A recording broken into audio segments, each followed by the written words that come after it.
लौकालाई सिधै तरकारी बनाएर मात्र किन खाने? आज हामी यसलाई यस्तो परिकारमा बदल्ने छौं जसले वर्षभरि स्वाद दिन्छ।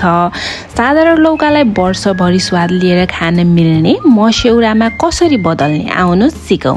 छिप्पिएको कलिलो पानी सुकेको जस्तो सुकै लौकाबाट पनि बनाउन सकिन्छ यो मस्यौरा। अनि मस्यौरा बनाउनको लागि मैले आज प्रयोग गरेको छु बोडीको दाल। यसलाई भिजाएर पानीको मात्रा एकदम 9 बराबर राखेर ग्राइन्ड गर्ने। मैले चाहिँ लौकालाई बोक्रा ताछेर पखालेर कोरेसोले कोरेर तयार गरेको छु र एउटा कपडामा राखेर यसमा भएको अत्याधिक पानीलाई छानेर फाल्नु भन्दा पनि यसलाई गमला वा करेसाबारीमा हाल्नुस्। भिटामिनको काम गर्छ यसले तरकारी फूलहरूको लागि। त्यसपछि ग्रेट गरेको लौका र बोडीको दालको पेस्ट मिक्स गर्ने। पर्फेक्टली मिक्स भइसकेपछि यसलाई घाममा सुकाउनु पर्छ। एज अल वी नो यसरी घाममा सुपो और कपडामा थोरै थोरै पोर्सनमा लिँदै सेप दिन सकिन्छ। म चाहिँ चर्को घाममा बसेर यसरी मस्यौरा बनाउँदै छु।